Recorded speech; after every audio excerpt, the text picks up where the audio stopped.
Cette histoire commence avec un jeune homme nommé Allen, qui écrit une lettre à Lydia pour s'excuser de son départ inattendu. En ce moment, il est dans un train en direction des terres du Nord. Il s'avère que le pauvre a échoué à l'examen pour devenir sorcier de la cour. On peut voir son professeur lui dire qu'il n'aurait jamais imaginé le voir échouer à un examen. Le professeur, un peu déçu, est interrogé par Allen, qui lui demande s'il connaît un travail auquel il pourrait postuler, car il n'a plus un sou pour rentrer chez lui. Son maître lui répond qu'en effet, il a un ami qui cherche un tuteur pour sa fille, mais seulement pour la saison du printemps, avec un excellent salaire. Le protagoniste ne s'attendait pas à devenir instructeur, mais son professeur appelle immédiatement son ami pour lui annoncer qu'il a trouvé la personne parfaite pour le poste de tuteur, décrivant Allen comme l'un de ses meilleurs élèves, malgré l'ironie de son échec à l'examen. Le professeur lui précise que son élève sera la fille des Howard, l'une des 4 grandes maisons ducales, et plus précisément Tina, une jeune fille désireuse d'entrer à l'Académie royale au printemps prochain. Allen trouve l'idée d'être le professeur de quelqu'un d'aussi importante intimidante, mais il pense à une certaine Rousse, également fille d'un duc, ce qui le rassure un peu. Et, au fait, le professeur avait déjà préparé le billet de train, ce qui laisse penser que le vieux avait tout prévu. Nous revenons au présent. Allen se demande quelles aventures l'attendent. À son arrivée, un homme nommé Graham, le majordome en chef de la famille Howard, l'accueille, accompagné d'Ellie, une apprentie servante. Ils doivent se rendre à la maison dans une voiture étroite. La première idée de Graham est de demander à Allen de prendre Ellie sur ses genoux, ce qui est évidemment très gênant. Ellie et Allen refusent, trouvant cela trop inconfortable, mais elle finit par accepter, disant que ça ne la dérange pas.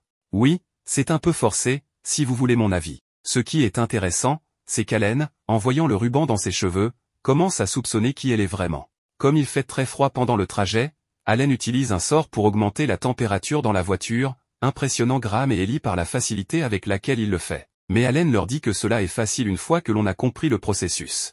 Une fois arrivés à la maison, Allen aide Ellie à descendre et s'excuse auprès de son Altesse pour l'avoir mise mal à l'aise. Oui, cette fille est la princesse, et Allen l'a deviné dès qu'il l'a vue à la gare. Comment? Parce qu'elle ne ressemble clairement pas à une servante, et le ruban qu'elle porte est littéralement orné de fils d'or, ce qui rendait évident qu'il s'agissait de Tina, sa future élève. Gênée d'avoir été démasquée, elle s'enfuit immédiatement, tandis que Graham demande à Allen d'entrer dans le manoir. Graham informe la véritable Ellie de l'arrivée d'Allen et lui demande de porter ses bagages à sa chambre. Mais Ellie est très maladroite et trébuche. Allen la sauve, heureux qu'elle aille bien, et lui caresse doucement la tête. Le majordome, furieux, remarque qu'Allen est bien comme son professeur l'a décrit, un charmeur inné avec les jeunes filles. Allen, perplexe, ne sait que penser, mais Graham, agacé, lui dit qu'il est temps de rencontrer le maître. C'est ainsi que nous rencontrons Walter Howard, le père de Tina, un homme très puissant.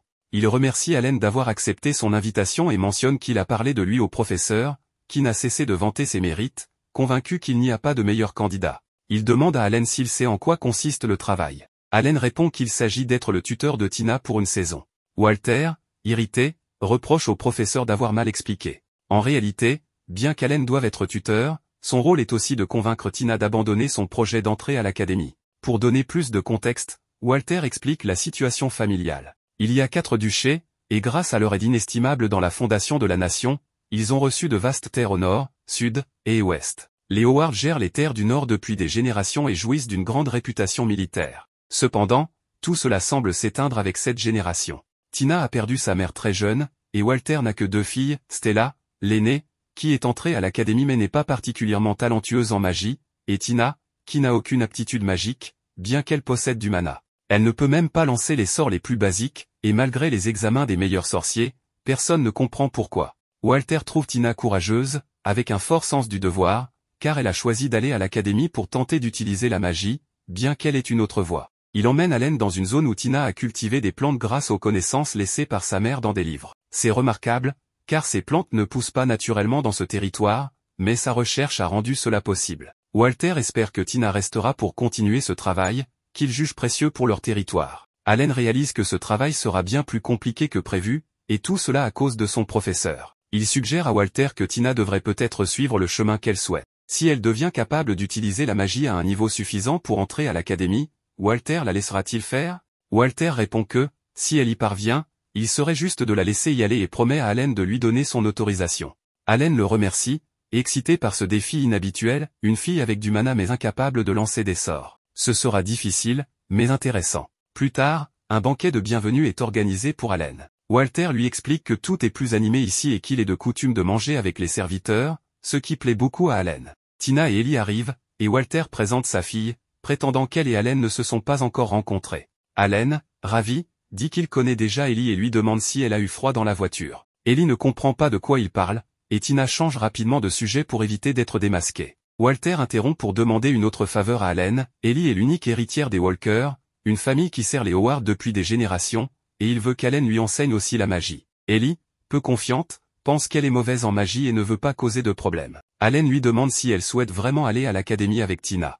Elle répond qu'elle adorerait, car elle aime beaucoup mademoiselle Tina. Allen la félicite et lui caresse la tête, ce qui déstabilise les deux filles. Ellie demande à Allen de la tutoyer et d'abandonner les formalités, ce que Tina et Walter approuvent. Soudain, un petit chat noir arrive, c'est Anko, le familier du professeur qui a recommandé Allen. Plus tard, Allen se rend dans la serre et entre dans une pièce où se trouve Tina. Il la taquine en l'appelant d'Altesse, ce qui l'agace, car ils avaient convenu d'abandonner ces formalités. Elle lui interdit aussi de mentir et se dit prête à entendre des vérités douloureuses. Allen promet d'être honnête, mais pense qu'elle semble tendue, probablement blessée par son incapacité à utiliser la magie, ce qui a créé des insécurités. Il lui annonce qu'ils ne commenceront pas encore les leçons pratiques, mais qu'il va lui faire passer un examen écrit. Il explique que l'entrée à l'Académie royale comprend une partie écrite, un entretien et une épreuve de magie. Vu qu'elle veut se concentrer sur la magie, Allen veut d'abord évaluer ses connaissances écrites. Tina doute, car les examens changent chaque année, mais Allen clarifie que ce n'est pas vrai, les épreuves suivent des schémas qui se répètent sur des décennies ou des siècles, ce que peu de gens remarquent. Il lui donne une feuille avec des questions types et lui demande de les résoudre aujourd'hui. Plus tard, Allen admet que Tina est aussi intelligente qu'une de ses connaissances, Lydia Leinster, du Duché du Sud, dont il semble ne pas pouvoir se débarrasser. Lydia est forte, intelligente, cultivée, possède beaucoup de mana et a maîtrisé un sort suprême appelé Oiseau de Feu. Allen mentionne cela car Tina semble être à son niveau en termes de connaissances. Le lendemain, il lui rend l'examen, la félicite et annonce qu'ils se concentreront désormais sur la magie pratique. Tina se décourage, craignant d'échouer comme toujours et de décevoir ses professeurs. Allen la rassure, disant qu'il n'y a rien de mal à cela, car lui-même a récemment déçu son propre maître. Tina doute, ayant entendu qu'il est talentueux, connu comme le cerveau de la noble lame. Allen explique qu'on le connaît seulement parce qu'il supporte les excentricités de Lydia. Il avoue avoir moins de mana que la moyenne et pense n'avoir été admis à l'université que grâce à sa capacité à gérer Lydia. Il ajoute que l'académie est très stricte, avec des cours rigoureux et un taux d'échec élevé. Avant de commencer la leçon, il lui demande si elle veut vraiment aller à l'académie ou si elle y va par obligation. Tina insiste, elle veut y aller par choix, pas par devoir. Allen mentionne qu'elle pourrait rester et continuer ses recherches sur les plantes, mais Tina avoue qu'elle aime ses plantes, mais qu'elle a une autre motivation. Petite, sa mère lui lisait un conte où des héros utilisaient une magie puissante, et elle a toujours voulu faire de même avec la grande magie. Allen note qu'aucun maître de cette magie n'est encore en vie, mais ils doivent essayer. Tant qu'elle est déterminée, ils trouveront un moyen. Soudain, Ellie arrive, maladroite comme toujours, et trébuche, faisant voler des bougies. Allen la rattrape et utilise sa magie pour poser les bougies sur la table. Tina, jalouse, leur demande de s'éloigner. Allen commence la leçon en demandant à Tina de parler des éléments de base. Elle explique qu'il s'agit du feu, de l'eau, du vent, de la terre, de la foudre, de la lumière et des ténèbres. Chaque personne naît avec une affinité pour l'un de ces 7 éléments. La famille Howard excelle dans l'eau et le vent, qu'ils combinent pour créer de la magie de glace. Allen dit que c'est à moitié correct et lui demande ce qu'elle sait des forces et faiblesses. Par exemple, hier, il a régulé la température dans la voiture avec 3 éléments, feu, eau et vent. Bien qu'on pense que l'eau et le feu sont opposés, il a une théorie étrange selon laquelle il n'existe pas d'affinité spécifique avec un élément. Il veut qu'elles ouvrent leur esprit et essaient différents éléments. Il demande à Ellie quel type de magie elle maîtrise, et elle répond, feu et vent. Il lui demande d'allumer une bougie, ce qu'elle fait facilement, puis de créer du vent. Elle y parvient partiellement, et Allen la félicite pour son potentiel à utiliser 2 éléments si rapidement. Ellie doute de son talent, mais Allen pense qu'elle pourrait obtenir l'un des premiers rangs à l'examen. Autour de Tina, Allen perçoit son flux de mana, notant que sa concentration et son exécution sont impeccables, mais elle échoue à nouveau à activer un sort. Il trouve cela incroyable et pense qu'il faut découvrir pourquoi sa magie ne s'active pas. Il l'encourage, disant qu'avec assez de pratique, elle y arrivera. Il allume les bougies de différentes manières et couleurs, lui rappelant qu'on le considérait sans talent, et pourtant, il y est parvenu. Pendant ce temps, Lydia reçoit la lettre d'Allen et apprend où il se trouve. Furieuse, elle ne compte pas lui pardonner. Ensuite, Allen dit à Tina et Ellie d'expliquer comment les gens parviennent à utiliser la magie. Tina répond que c'est parce qu'ils ont du mana, et qu'avec de la recherche et de l'effort, ils ont réussi à le maîtriser. Allen acquiesce. Il reconnaît que la recherche a beaucoup progressé et que la population utilisant la magie a augmenté. Mais les personnes capables d'utiliser des sorts avancés se font de plus en plus rares chaque année. Cependant, Les maisons ducales sont synonymes de puissance car elles possèdent des sorts suprêmes comme Flamme-Oiseau, Givre-Loup, Tornadragon et le Fumitigre. Jusqu'à aujourd'hui, personne en vie n'est capable de lancer ces sorts, ce qui fait que leur pouvoir diminue également.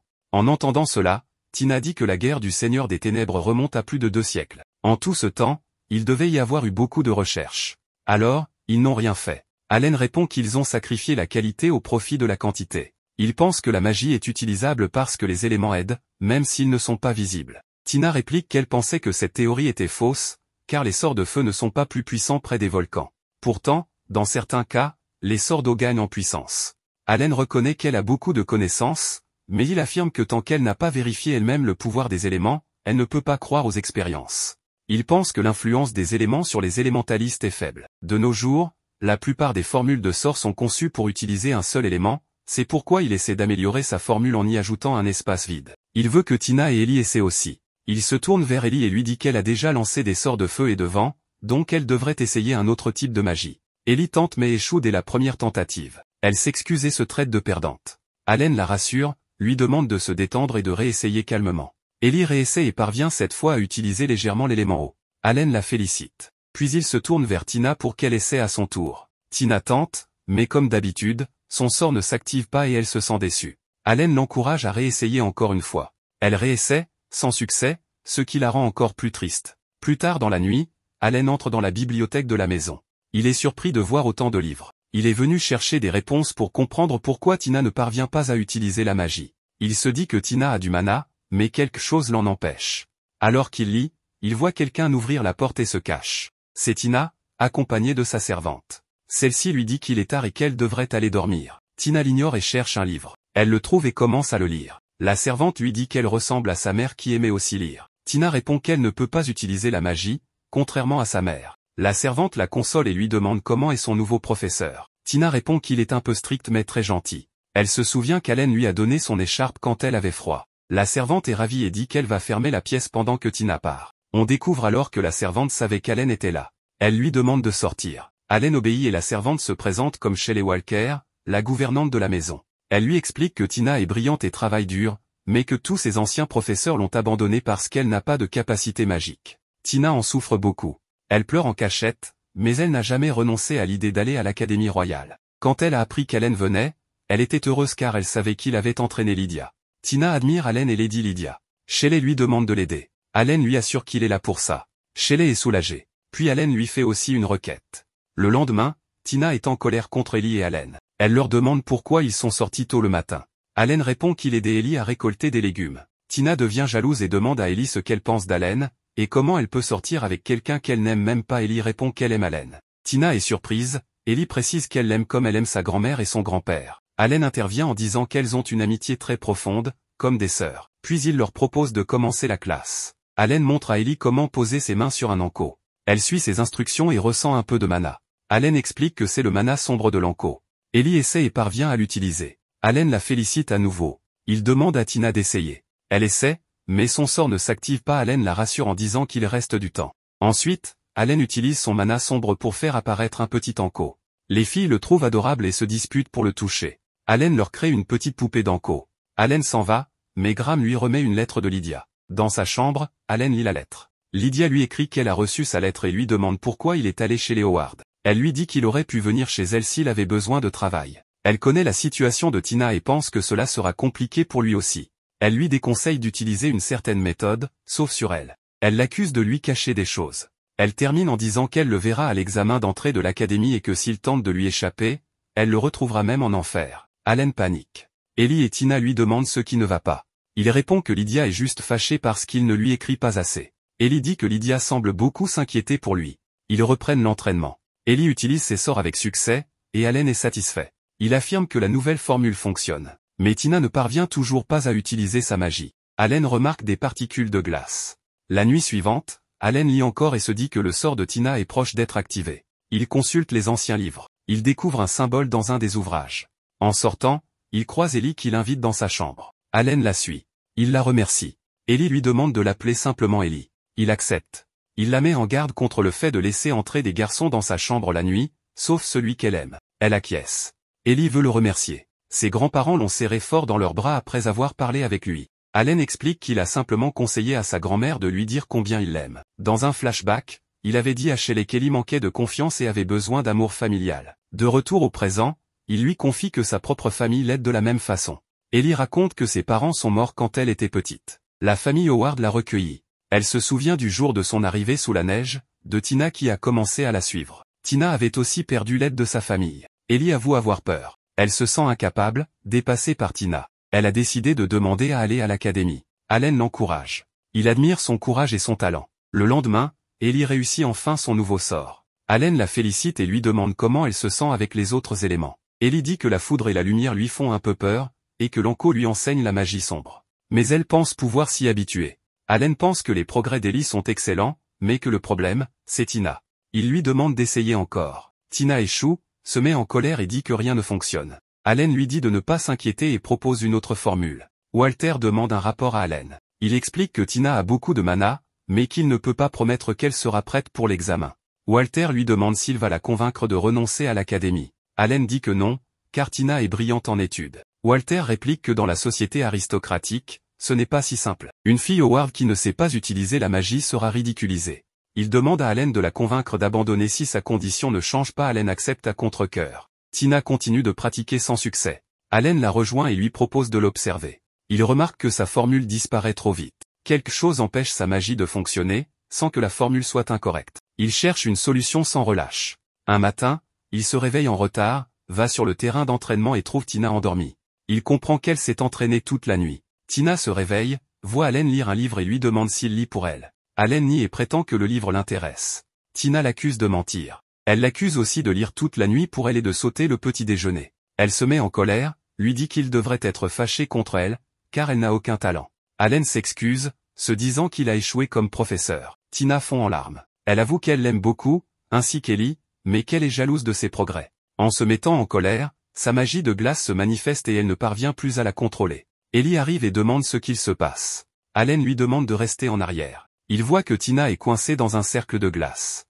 Tina dit alors à Allen que chaque fois qu'elle voit Ellie mieux réussir qu'elle, et qu'il la complimente pour cela, cela l'énerve profondément. Après avoir dit cela, Tina devient si bouleversée que son mana devient incontrôlable, provoquant une tempête de neige. En voyant cela, Ellie arrive et demande ce qui se passe. Allen lui dit de rester à l'écart car la situation est dangereuse.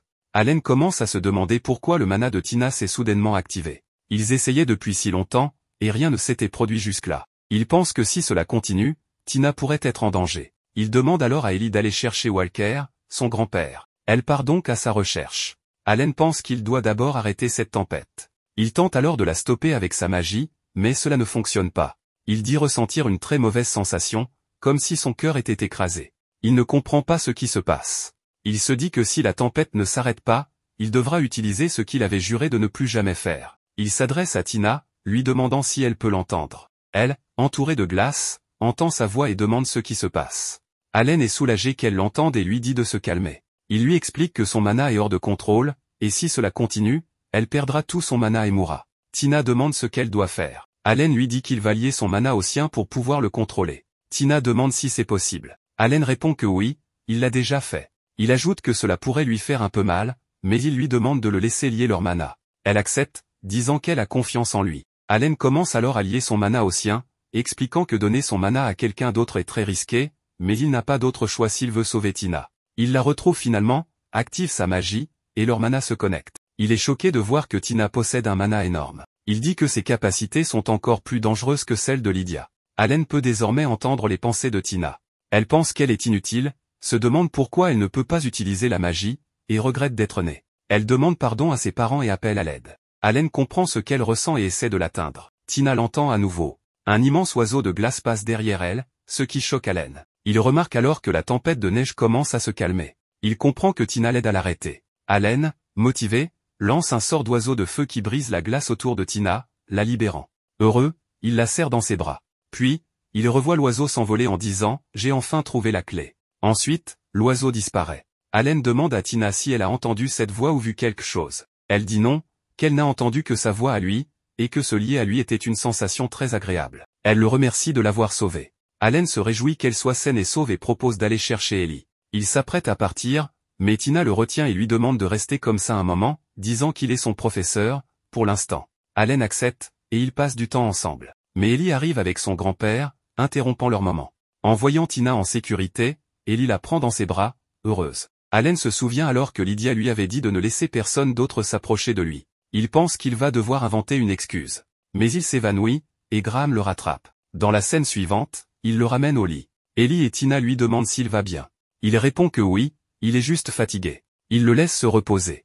Ellie va chercher du thé médical. Tina demande à Allen s'il est fatigué à cause du lien de mana. Il dit que oui, mais qu'elle ne doit pas s'inquiéter, il ira vite mieux. Il ajoute qu'il a été choqué de pouvoir entendre ses pensées. Tina, fâchée, lui dit qu'il l'a appelée Altesse, alors qu'elle lui avait dit de l'appeler par son prénom. Allen promet de faire attention la prochaine fois. Il dit aussi avoir appris de nouvelles choses sur sa capacité, lorsqu'il se lie à quelqu'un, il peut contrôler son mana, mais cela dépend aussi de la volonté de l'autre. Une fois le lien établi, il est plus facile de le rétablir à l'avenir. Tina lui demande s'il l'a déjà fait. Il répond qu'il l'a fait avec sa sœur Karine et Lady Lydia, et qu'il n'avait pas le choix. Il explique que lier le mana signifie avoir la vie de l'autre entre ses mains. C'est donc une capacité dangereuse à utiliser avec précaution.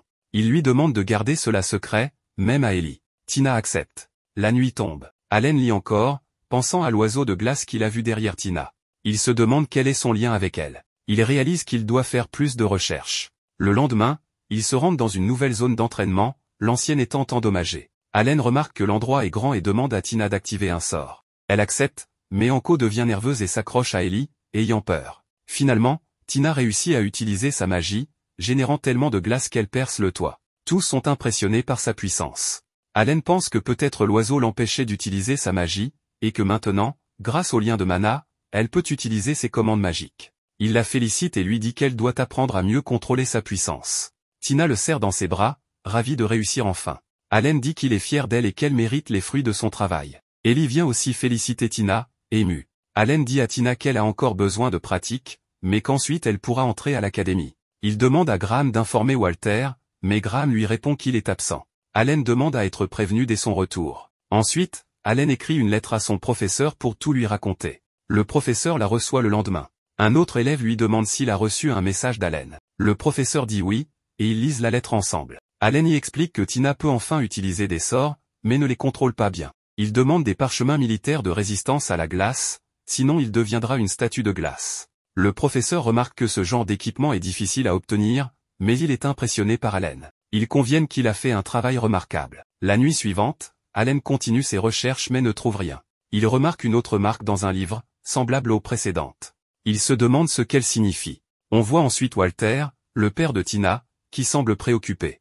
On ignore encore ce qu'il planifie. Le lendemain, Allen demande à Ellie d'essayer un peu de magie noire. Elle essaie, mais ne parvient pas à la maintenir. Allen lui dit de se concentrer, de penser à ce qu'elle ressent quand elle touche Anko. Elle répond qu'elle peut ressentir son mana. En réessayant, elle réussit mieux, ce qui pousse Allen à la féliciter. Il lui dit qu'elle y est arrivée. Il demande ensuite à Tina d'essayer, mais elle perd encore le contrôle, et sa glace détruit à nouveau le toit. Allen lui dit que son mana est toujours trop puissant et qu'elle doit encore se concentrer. Tina accepte, mais se plaint qu'il est plus doux avec Ellie qu'avec elle. Allen lui répond qu'elle détruit toujours le toit, alors a-t-elle vraiment besoin de gentillesse? Tina insiste que oui. Allen se rappelle alors Lydia, qui était pareille. Il remarque aussi qu'il n'a pas eu de lettre d'elle depuis longtemps. Tina et Ellie demandent à Allen à qui il pense. Elles lui disent de penser à elle et le retiennent. Graham devient jaloux et dit qu'Allen est populaire auprès des filles. Allen nie. Dans la scène suivante, Ellie utilise sa magie pour attaquer Graham. Il s'entraîne à combattre. Graham esquive avec un mouvement ultra instinctif façon Goku.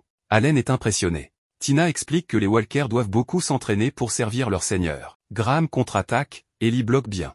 Allen la félicite. Il dit à Tina que c'est à son tour. Elle accepte et utilise sa magie sur des bougies. Cette fois, elle la contrôle mieux. Allen l'encourage. Allen et Graham discutent. Graham remercie Allen pour les progrès de Tina et Ellie. Allen dit que ce sont les filles qui ont travaillé dur. Il ajoute qu'il ne peut pas rencontrer le père de Tina et se demande s'il l'évite. Il demande ce que Walter pense des progrès de Tina. Graham dit qu'il ne peut rien dire de plus. Allen demande alors qui possède les livres marqués qu'il a trouvés. Graham refuse de répondre. Allen retourne alors lire dans sa chambre, cherchant des indices dans les livres marqués. Il pense que cela lui apprendra quelque chose sur le mana de Tina. Il pense que l'oiseau parlait d'une clé, peut-être Tina. À ce moment, Tina et Ellie arrivent, n'arrivant pas à dormir. Allen leur dit qu'il est tard et qu'elles devraient se reposer. Elles refusent.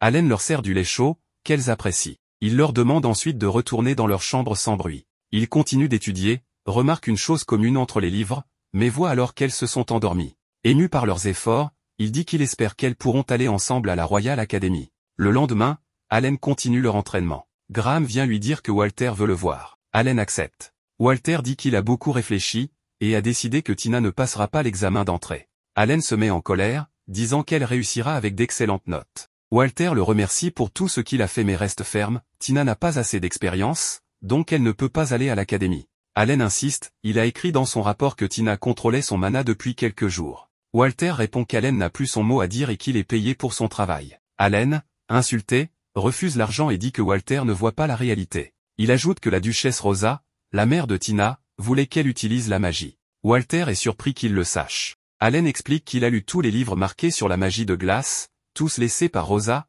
ce qui prouve qu'elle croyait que quelqu'un d'autre l'aiderait. Il montre les marques, ce qui choque Walter. Allen dit que Walter sait combien Tina a souffert, et lui demande de ne pas briser son rêve. Il s'excuse pour son comportement et accepte toute punition, mais supplie Walter de réfléchir. Walter lui demande de relever la tête. Allen dit qu'il ne veut pas que Tina abandonne son rêve d'entrer à l'académie. Walter accepte sous une condition. Allen retourne auprès de Tina et Ellie et leur dit qu'elles auront un test final. Si elles réussissent, elles pourront passer l'examen d'entrée. Elle demande quel est ce test. Allen explique que Walter fera évaluer leurs compétences par un grand sorcier à sa place, faute de temps. Elles paniquent en apprenant qu'elles devront se battre pour de vrai. Allen les rassure, il a confiance en elles réussiront, car elles sont ses élèves. Elles rougissent, et reprennent l'entraînement. Quelques jours plus tard, ils continuaient à s'entraîner. Ellie, avec ses attaques, réussit à acculer le protagoniste pour qu'il tombe dans le piège de Tina. Mais les deux se sont déconcentrés, et rapidement Allen se libéra.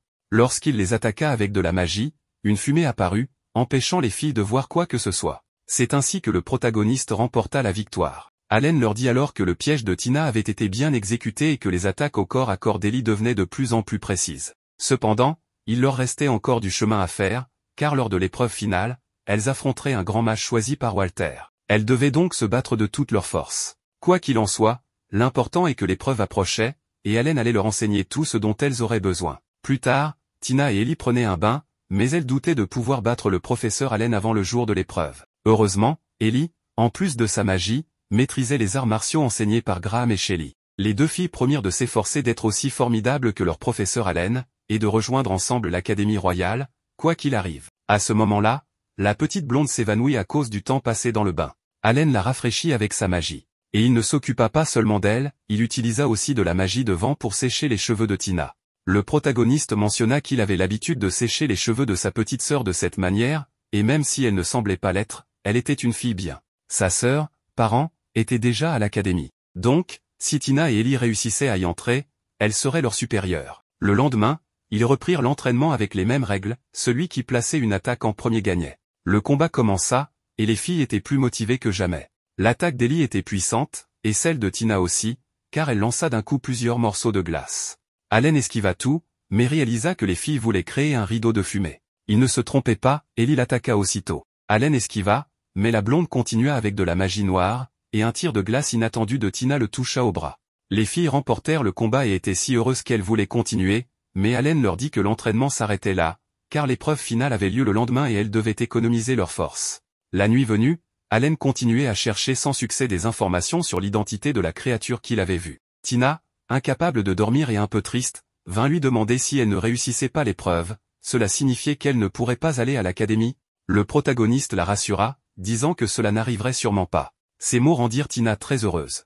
Elle décida alors de lui parler du conte que sa mère lui lisait lorsqu'elle était petite. Il y était question d'un lion en flammes, Léonie, d'un oiseau émeraude soigneur, Oralda, et d'un oiseau de glace qui gelait tout, Nivalgru. Les gens disaient qu'il avait la forme d'une grue, une espèce aujourd'hui disparue. Malgré cela, Tina croyait à la grande magie et voulait aller à la capitale et à l'Académie royale pour prouver que cette histoire était vraie. C'était la première fois qu'elle confiait cela à quelqu'un, et le protagoniste se sentit honoré. Il donna alors un livre à Tina, expliquant qu'il avait lu de nombreux ouvrages à la bibliothèque ces derniers mois. Certains comportaient des marque-pages et décrivaient des formules de magie de glace. Tous portaient un même sceau sur la dernière page. Tina reconnut aussitôt le sceau de sa mère. Allen lui dit que, bien qu'il n'ait jamais rencontré Madame Rosa, les notes qu'elle avait laissées montraient clairement qu'elle se souciait de l'avenir de ses filles. En fait, les sorts qu'il avait enseignés à Tina étaient des versions améliorées de ceux trouvés dans ses livres. Tina fut très émue et promit au protagoniste qu'elle gagnerait coûte que coûte. Le lendemain, sur le lieu de l'épreuve, Allen dut aller dans les gradins, car il ne pouvait pas intervenir. Shelly remit à Tina un bâton magique, qui appartenait autrefois à sa mère. Rosa avait demandé à Shelly de le transmettre à Tina si elle apprenait la magie. En voyant le bâton, Tina comprit qu'elle n'avait plus à avoir peur. Shelly en fut si émue qu'elle se mit à pleurer, elle avait enfin accompli sa mission.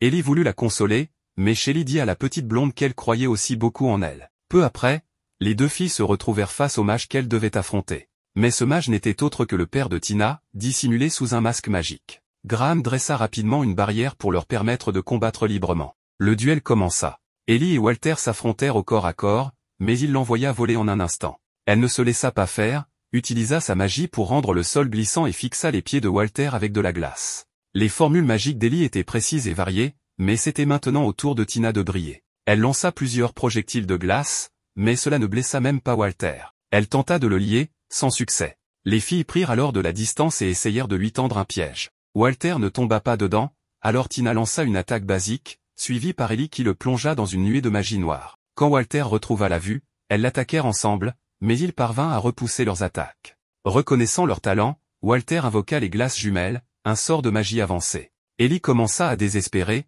mais Tina la calma en lui rappelant qu'elle n'avait qu'à faire ce qu'Hélène leur avait appris. Depuis les gradins, le protagoniste les encouragea, ravivant leur détermination. Ensemble, elles repoussèrent le sort avancé. La magie que Tina utilisait allait au-delà de ce qu'Hélène lui avait enseigné. Il fut surpris, et Shelly fut émue de voir la petite fille grandir. Les filles demandèrent à Walter d'abandonner, mais il refusa et prépara son sort ultime. Hélène sut que la barrière ne tiendrait pas, car tout commençait à geler. Il ordonna alors l'évacuation, y compris pour Shelly. Puis, il descendit des gradins pour remplacer Graham comme arbitre, malgré le danger. Tina comprit quel sort Walter préparait, un sort que seul son père pouvait utiliser, pensait-elle. Une violente tempête de neige s'abattit. Malgré leur incertitude, les filles ne renoncèrent pas. Elles étaient les élèves d'Hélène, elles ne pouvaient pas perdre. Un loup blanc sortit du cercle magique de Walter, c'était le loup des tempêtes, magie suprême du duché de Howard. Hélène donna à Graham une barrière militaire pour qu'il en dresse une seconde autour du champ de bataille. Hélène confia cette mission à Graham, puis appela ses élèves. Mais les filles lui demandèrent de ne pas intervenir, juste de les observer. Walter lança le loup à l'attaque. Ellie se rappelle qu'Hélène lui avait dit un jour qu'il avait un avenir prometteur, alors elle essaya un sort de feu, mais il ne fit rien au loup. Tina se souvint des mots de son maître, lança un sort de glace et réussit à geler le loup, mais il se libéra rapidement. Walter dit que si elle voulait vraiment se battre, elle devait utiliser de la magie suprême aussi. Le loup attaqua de nouveau, mais les filles s'en sortirent. Hélène demanda à Tina d'essayer de reproduire la formule du loup des tempêtes. Hésitante, elle regarda son bâton. Pendant ce temps, Hélène demanda à Ellie de la couvrir. Walter trouva cela fascinant. Puis, les deux filles s'allièrent. Quand Walter lança son loup, Tina réussit d'une manière ou d'une autre à copier le sort. Deux loups s'affrontèrent sur le champ de bataille. Hélène savait que la formule de Tina était encore imparfaite, et que si ça continuait, elles allaient perdre. Mais Tina ne comptait pas abandonner. Elle prit son ruban et l'enroula autour de son bâton, comme le faisait la dame de glace dans le conte que sa mère lui lisait. Elle demanda à sa mère de lui accorder sa force. Soutenue par Ellie, une grue glaciale apparut et détruisit le loup du duc. Sa magie était si puissante que la grue s'éleva dans le ciel et fit tomber la neige. Quelques jours plus tard, Hélène, Tina et Ellie se préparaient à partir pour la capitale. Walter arriva, un peu blessé, et dit à sa fille qu'elle avait réussi l'épreuve avec les honneurs, qu'il avait eu l'impression de revoir sa femme. Il s'excusa auprès de Tina, car il avait eu peur de la perdre. Elle l'enlaça et lui demanda de s'occuper de ses plantes. Walter la rassura, et Tina rejoignit Ellie, car le train allait partir. Le duc savait que la serre était trop petite pour une pousse aussi forte que sa fille. Son devoir, maintenant, était de l'envoyer dans le monde. Il demanda à Hélène de veiller sur elle, mais de ne pas la toucher, sous peine de représailles. Graham lança la même menace. Hélène précisa qu'il n'avait pas de telles intentions. Et ainsi, les trois partirent pour la capitale. Malgré tout ce qui s'était passé, Hélène était heureux d'être devenu leur tuteur. Il écrivit à Lydia pour tout lui raconter. Il ne restait plus qu'à se retrouver à la capitale. Quelques jours plus tard, le protagoniste arriva à la capitale et se rendit chez Lydia, où il fut accueilli par un sort de feu. Hélène annula évidemment le sort et dit à la rousse qu'il ne trouvait pas très correct de l'accueillir avec un oiseau de feu. En réalité, Lydia était un peu fâchée parce que le protagoniste l'avait fait attendre. Pourtant, il n'était pas arrivé en retard, mais selon la rousse, Hélène devait arriver avant elle et l'attendre. Lydia dit au protagoniste que s'il osait encore dire une bêtise, elle le couperait en deux de toutes ses forces. Hélène préféra qu'elle ne fasse pas ça, car il était bien conscient qu'il ne pourrait pas battre la jeune femme à l'épée, ni aujourd'hui ni dans 1 million d'années. Il s'excusa donc auprès de la rousse pour avoir accepté le travail de tuteur sans la consulter, ainsi que pour le fait que, même s'il était arrivé à la capitale depuis plusieurs jours, il n'était venu la voir que maintenant, et aussi pour ne pas lui avoir dit qu'il avait échoué à l'examen pour devenir magicien de la cour. Comme Lydia avait reçu des excuses complètes, elle pardonna au protagoniste et, en l'enlaçant, lui dit qu'il lui avait beaucoup manqué. Donc, s'il devait repartir, il devrait l'emmener avec lui. Allen promit d'y penser, mais cela ne plut pas à Lydia, qui commença à le serrer encore plus fort et lui dit qu'il devait lui promettre de ne plus jamais repartir seul. C'est alors qu'Anna arriva et dit au protagoniste que la rousse avait mis une éternité à choisir une robe pour le voir. Allen avait apporté à Lydia une petite peluche et lui dit que la robe lui allait très bien. Changeant de sujet, Allen avait déjà entendu dire que Lydia serait diplômée de l'université en tant que première de sa promotion, et il la félicita aussi pour avoir réussi l'examen pour devenir magicienne de la cour. Cependant, il n'était pas sûr d'assister à la remise de diplôme, car personne n'avait jamais été diplômé deuxième de sa classe sans avoir un poste assuré, et le protagoniste n'avait pas non plus l'intention de rester tuteur. Lydia était curieuse de savoir pourquoi, tout à coup, Tina était devenue capable d'utiliser la magie. Allen, évidemment, ne lui raconta pas la vérité et dit simplement que certaines choses s'étaient produites. Au même moment, la petite bleue et Ellie passaient l'examen, et Allen était certain que cette année, Tina serait première de la classe et qu'Ellie finirait sans aucun doute parmi les meilleures. Lydia dit au protagoniste de ne pas en être si sûr, car sa petite sœur passait aussi l'examen.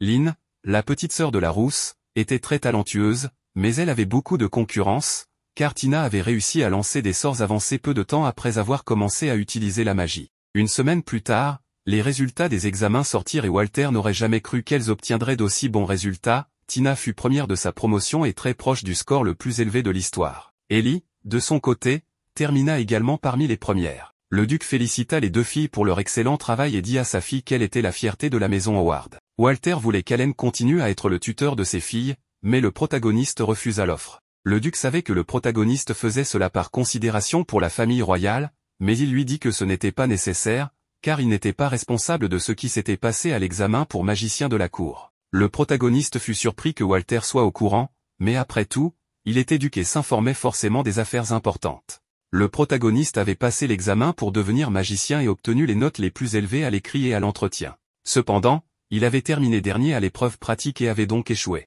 Tina et Ellie furent surprises et furieuses qu'Allen ait échoué alors qu'il était si puissant. Elles allèrent même jusqu'à traiter les examinateurs d'idiots. Walter leur expliqua que l'adversaire du protagoniste et celui qui l'examinait à l'épreuve pratique n'était autre que Gérard, le deuxième prince. Ce dernier avait provoqué Allen et même insulté sa famille et Lydia. Le protagoniste avait annulé tous les sorts du prince pendant l'épreuve et l'avait même écrasé à l'épée. Alors, le prince capricieux fit un scandale en criant au manque de respect et, comme les examinateurs ne pouvaient ignorer ses plaintes, ils décidèrent finalement de ne pas évaluer Allen. Ce fut une injustice totale. Cependant, le protagoniste ne regrettait rien. Il expliqua à Walter et aux filles qu'il ne connaissait pas ses vrais parents. Sa famille actuelle, son père, sa mère et sa petite sœur, faisaient partie du clan des loups, mais malgré cela, il l'avait élevé avec beaucoup d'affection et l'aimait encore. Et Lydia aussi s'était beaucoup souciée de lui. Il ne regrettait donc pas d'avoir réagi face à quelqu'un qui les insultait. Et c'est aussi à cause de cet incident que le protagoniste ne voulait pas causer de problème à la famille Howard. Walter dit à Allen que lui et toute sa famille seraient toujours à ses côtés et qu'il l'aiderait quoi qu'il arrive. Cependant, Tina ne pouvait pas l'accepter. Elle ne voulait pas être séparée du protagoniste et partit en courant. Plus tard, le protagoniste la retrouva et lui dit qu'il allait démissionner, car elle n'avait plus besoin de lui. En pleurs, elle lui dit qu'elle ne voulait pas qu'il fasse ça, mais au moment de dire pourquoi, elle se tut. Alors, Allen lui promit que malgré tout, il restait son tuteur et que si elles avaient besoin de lui, il viendrait en volant. Tina, sachant qu'Allen était sérieux, décida de lui faire un dernier cadeau avant son départ. La jeune fille l'embrassa et, au même moment, des flocons de neige commencèrent à tomber tout autour. Quand ils se séparèrent, le professeur d'Allen apparut en disant qu'il avait tout vu. S'il avait été Lydia, il aurait tué le protagoniste. Et s'il avait été Walter, il ne serait pas resté calme non plus. Ils avaient donc eu de la chance. Cependant, le professeur fit du chantage au protagoniste en lui disant qu'il ne dirait rien à personne à condition qu'il reste le tuteur de Tina. Il faisait tout cela parce qu'il ne voulait pas laisser partir son élève talentueux. Ainsi, le protagoniste dut rester. Quelques jours plus tard, Ellie était très heureuse parce qu'elle et Tina allaient porter le même uniforme. Cependant, la petite bleue était perdue dans ses pensées, repensant au baiser. La blonde remarqua que Tina était souvent dans la lune et soupirait beaucoup. La petite bleue expliqua qu'elle était juste préoccupée par le discours de la cérémonie d'entrée. C'est alors que Stella arriva et Tina se jeta dans les bras de sa grande sœur, disant qu'elle lui avait manqué. Stella n'avait pas pu venir pendant les vacances d'hiver parce qu'elle était occupée par ses devoirs au conseil des étudiants, dont elle était la présidente. Stella félicita les deux filles pour leur réussite et dit à Tina que, même si elle n'avait commencé à utiliser la magie que récemment, elle était géniale pour avoir terminé première. La petite bleue dit à sa grande sœur que tout cela, c'était grâce à leur professeur. Comme les deux sœurs avaient beaucoup à se dire, Stella promit de revenir plus tard dans la soirée pour parler avec sa cadette. Quelques jours plus tard, Tina et Ellie arrivèrent sur le lieu de la cérémonie d'entrée. Allen était également présent et félicita les deux filles. Cependant, Tina était un peu timide. Cette fois, le protagoniste était en tenue de gala, car Lydia l'avait menacé de le calciner s'il ne venait pas habillé ainsi. Allen, qui vivait désormais dans le quartier ouvrier, avait dû prendre son courage à deux mains pour marcher ainsi vêtu. Il félicita encore les filles pour leur admission et remarqua aussitôt qu'Ellie avait la cravate de travers, qu'il remit rapidement en place. La petite blonde en profita pour dire à Allen que le fait qu'il reste leur tuteur la rendait très heureuse, mais elle lui demanda ce qui l'avait fait changer d'avis. Allen, incapable de répondre à la question, se contenta de dire que beaucoup de choses s'étaient passées. Comme l'heure de la cérémonie approchait, le protagoniste remarqua que Tina était très nerveuse. Il lui dit de ne pas s'inquiéter, que tout se passerait bien et qu'il la regarderait depuis le public. Les filles entrèrent alors dans la salle et Lynn arriva pour saluer Allen. Elle n'était pas seule, Lisa, sa mère, et Anna étaient aussi là. Le protagoniste salua très formellement Lisa, qui lui rappela qu'il était comme son fils et ne devait pas l'appeler de manière si formelle. Lisa dit à Allen que ce matin-là, Lydia n'avait pas arrêté de se plaindre parce qu'elle devait partir à la cérémonie de nomination de la cour, alors qu'elle ne voulait aller qu'à la cérémonie d'entrée. Elle était donc très en colère. Le protagoniste supposa que la rousse voulait juste voir le grand moment de sa petite sœur, mais la servante, qui savait que ce n'était pas seulement pour ça,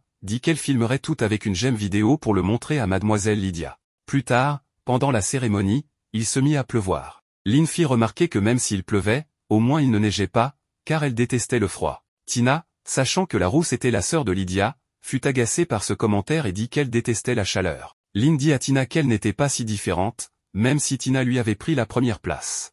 Et si Tina était si nerveuse, Lynn pouvait faire le discours à sa place. Mais la petite bleue n'allait pas le permettre, car ce discours représentait un miracle offert par son professeur. La cérémonie commença et le protagoniste remarqua que sa petite sœur Karen était là. Elle faisait partie du conseil des étudiants, chose qu'il ignorait. Karen lança la cérémonie d'entrée en tant que maîtresse de cérémonie. Elle était vice-présidente du conseil des étudiants et faisait partie du clan des loups.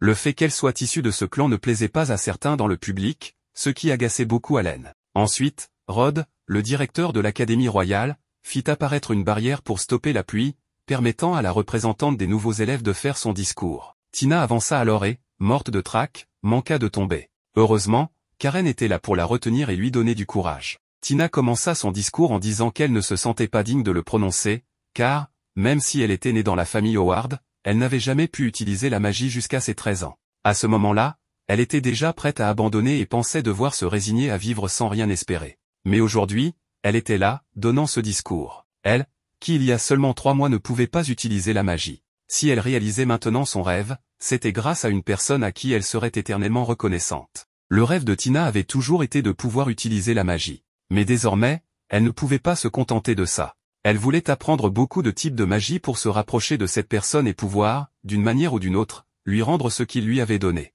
Tina se mit à rayonner en disant que, même si elle savait que l'avenir serait ardu et semé d'embûches, elle ne renoncerait pas, car maintenant, elle savait que les rêves pouvaient se réaliser, et qu'ils devaient tous s'efforcer ensemble. Elle termina son discours en charmant tout le monde. Ensuite, ce fut au tour de la présidente Stella, qui félicita les élèves pour leur admission à l'académie. Elle leur dit qu'ils pouvaient en être fiers, mais que l'admission n'était que la première étape, car le véritable chemin commençait maintenant. L'académie était très stricte, et seule la moitié des étudiants parvenaient à être diplômés en 3 ans. Mais, bien que ce soit un lieu exigeant, c'était aussi un endroit où les élèves pouvaient énormément grandir. Même Stella, en entrant, était proche des derniers rangs, mais maintenant elle était présidente du conseil des étudiants. Elle garantissait donc qu'en progressant chaque jour, de nouveaux chemins s'ouvriraient à eux. La présidente du conseil termina son discours et Lisa commenta que Lydia devrait être un peu plus sérieuse comme Stella. Ensuite, vinrent les mots du directeur. Comme il était connu pour ses discours interminables, le protagoniste dit à Lisa de faire attention, sinon elle finirait par s'endormir. Puis un message arriva du palais, Lydia s'était encore battue avec des gens et les avait même menacés de ne leur faire preuve d'aucune pitié. Rapidement, la rousse en termina avec la majorité d'entre eux et déclara qu'avec un tel niveau, il n'aurait même pas, en 1 million d'années, l'audace de mépriser Allen. Aussitôt, un autre garçon roux demanda à Lydia d'arrêter. Cependant, elle avait déjà en tête que sa prochaine cible serait Gérard. Ce blondinet lâche se cacha aussitôt derrière 2 autres pour se faire protéger. C'est alors que le protagoniste arriva, accompagné de Sa Majesté le Roi, qui demanda à Lydia d'expliquer la raison de ce conflit. La jeune femme répondit à sa majesté qu'elle ne pouvait pas le dire ici et qu'il savait bien pourquoi. Immédiatement, le petit prince idiot se mit à se plaindre à son papa, affirmant que tout avait commencé lorsque ses aimables amis avaient simplement donné un conseil à Lydia. Ses camarades lui avaient dit qu'elle devrait mieux choisir ses fréquentations. C'est alors que la rousse s'était montrée violente. Le roux déclara aussitôt au prince Gérard que ses agissements salissaient l'honneur de la garde royale. Cependant, le prince arrogant répondit à Richard qu'au lieu de le réprimander, il ferait mieux de réprimander sa sœur Lydia, car après tout, elle était tellement têtue qu'elle avait refusé ses fiançailles. Le blond idiot, imbu de lui-même, demanda à son père de punir Lydia. Le protagoniste intervint pour dire à sa majesté que beaucoup admiraient Lydia comme la dame de l'épée et que, la connaissant depuis plus de 4 ans, il était certain qu'elle ne dégainerait pas son épée sans une raison valable. Aussitôt, le blond stupide répliqua à Haleine que le problème était que lui, un raté recalé à l'examen de la cour, entrait et sortait de la maison des Leinster à sa guise. Sachant que la famille d'Haleine appartenait au clan des loups, Gérard ajouta que c'était pour cela que Lydia avait adopté ses manières d'animal. Le protagoniste était prêt à tolérer que Gérard l'insulte lui, mais pas sa famille ni Lydia. Il dit donc au prince capricieux qu'il venait de brandir une épée extrêmement tranchante, capable de blesser mortellement le cœur d'autrui, et que, compte tenu de cela, il était fort probable que Lydia ait sorti la sienne en réponse. Sa majesté mit alors fin à la dispute et ordonna que Gérard et Lydia soient consignés chez eux pendant 1 mois, interdisant également à son fils tout contact avec l'un ou l'autre, que ce soit Lydia ou Haleine. Le prince idiot tenta de protester, disant que c'était toujours la faute de ces 2 insolents, mais le roi ordonna qu'on l'emmène. Plus tard,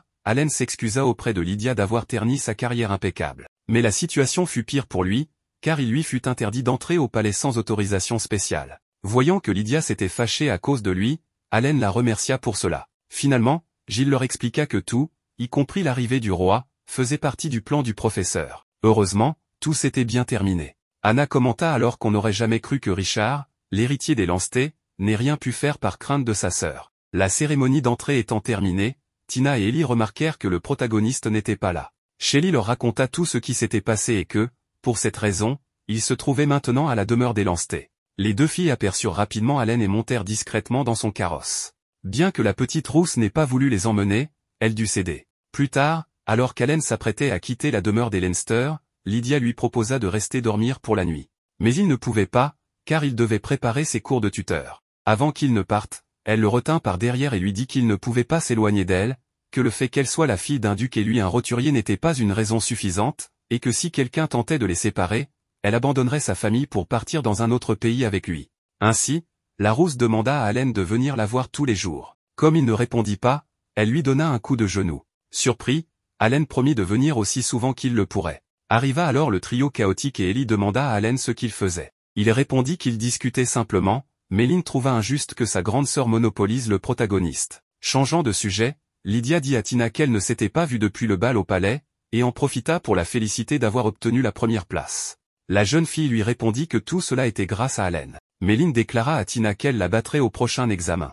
Les 2 commencèrent donc à se défier. Lydia suggéra alors que Lynn prenne aussi des cours avec Haleine, ce qui signifiait que le protagoniste devait désormais donner cours aux 3 dans la demeure des Leinster, sans possibilité de refuser. Le lendemain, Karen croisa le protagoniste. Elle savait déjà qu'il resterait tuteur et ce qui s'était passé avec Lydia. Haleine comprit qu'il l'avait inquiétée, mais ce n'était pas qu'elle se faisait du souci, plutôt qu'il devait se mettre à sa place avant d'agir. Il promit à sa sœur de le faire et, profitant du moment, la félicita, bien que tardivement, pour son excellent travail en tant que maîtresse de cérémonie. Alors qu'il lui caressait la tête, Estla arriva. Karen présenta son frère, et en apprenant qu'il s'agissait d'Haleine, Estla resta figée, car elle admirait beaucoup Haleine et Lydia. Avec un peu de magie de Karen, Estla reprit ses esprits, se présenta rapidement et le remercia pour tout ce qu'il avait fait pour sa sœur Tina. Changeant de sujet, comme le directeur devait s'absenter pour une affaire urgente, il demanda à Karen de remettre une lettre à son frère. En la lisant, Haleine vit que le directeur avait renforcé la sécurité à l'académie, mais qu'étant occupé, il ne pouvait pas toujours être présent. Tout cela avait à voir avec le prince Gérard, bien qu'Haleine ignore encore ses intentions.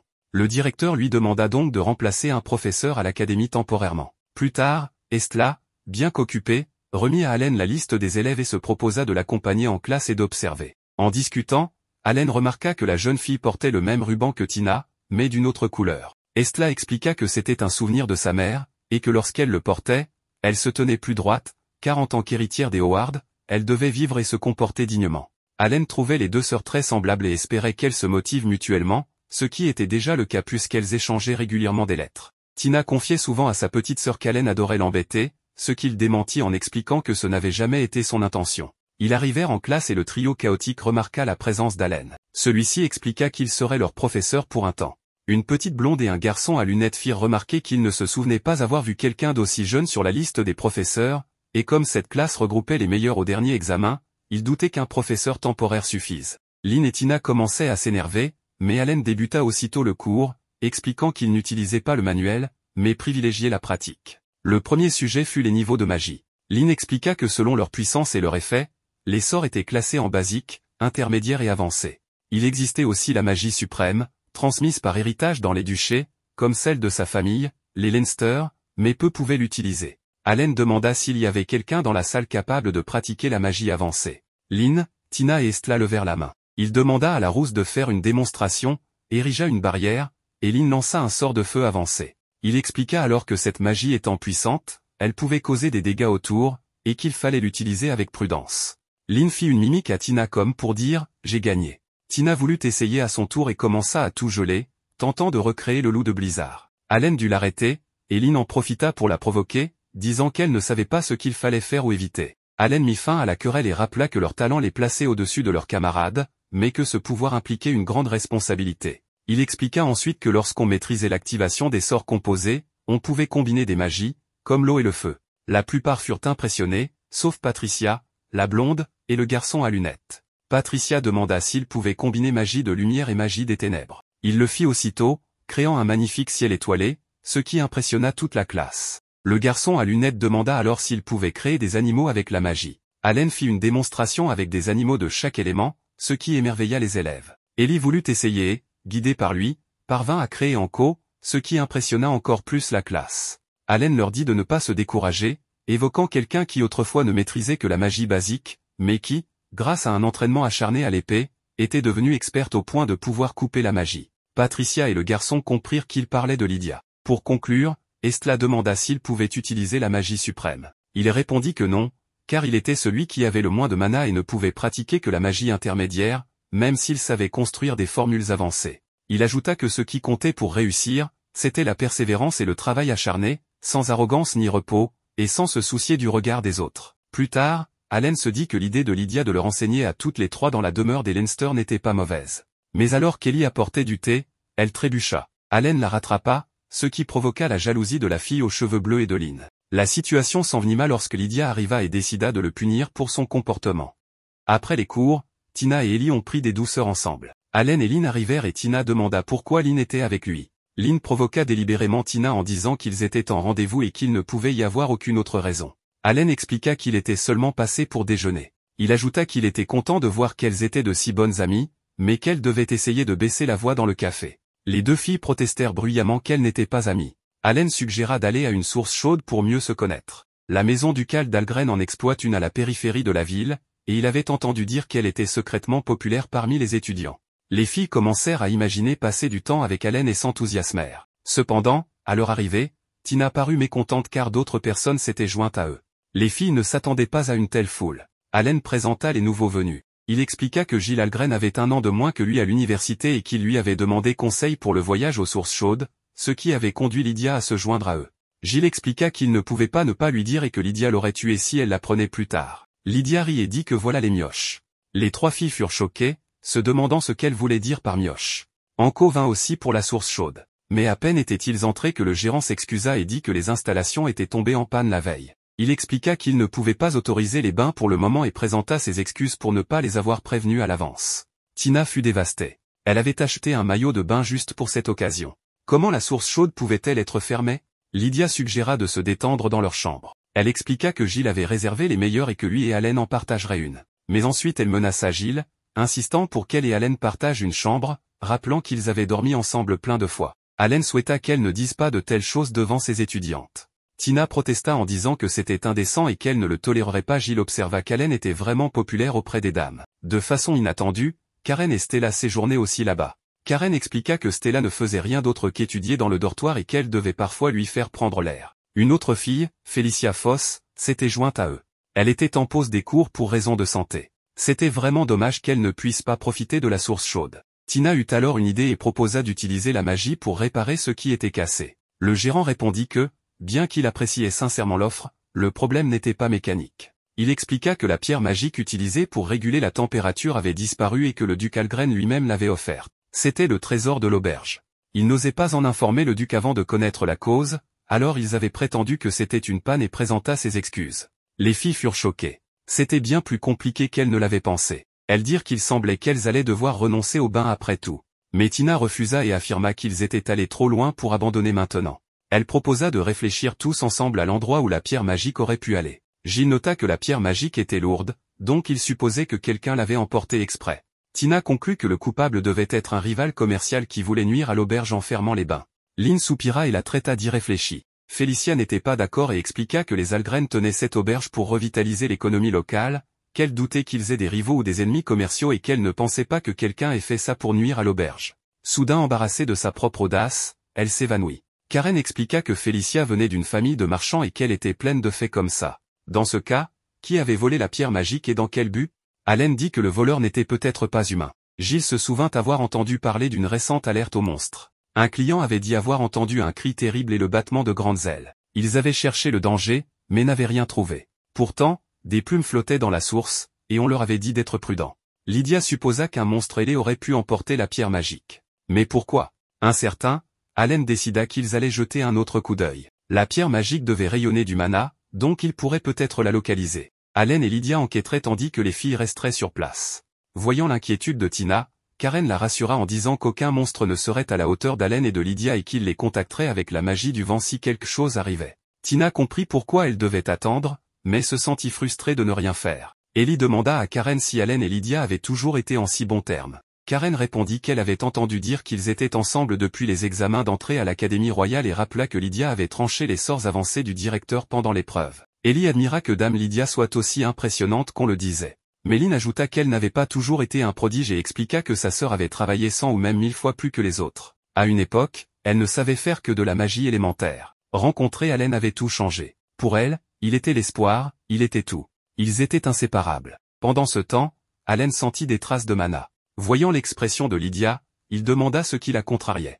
Lydia le plaqua contre un arbre et exigea qu'il réponde. Elle demanda s'il avait lié son mana avec quelqu'un d'autre et menaça de le trancher, de le brûler et de découper ce qu'il resterait s'il l'avait fait plus profondément qu'avec elle. Allen l'assura que ce n'était rien de tel. Lydia demanda alors pourquoi Tina n'avait pas pu utiliser la magie auparavant. Allen expliqua que quelque chose en elle empêchait ses sorts de s'activer. Il n'avait pas trouvé la réponse, alors il avait demandé de l'aide au professeur et au directeur. Ils approchèrent bientôt de la tanière du monstre. Allen envoya un signal de vent à Karen, lui demandant d'amener les filles. Il soupçonnait que la pierre magique était à l'intérieur. En entrant, ils la trouvèrent avec 3 oisillons, des oisillons de griffons. Leurs parents devaient avoir pris la pierre pour les garder au chaud.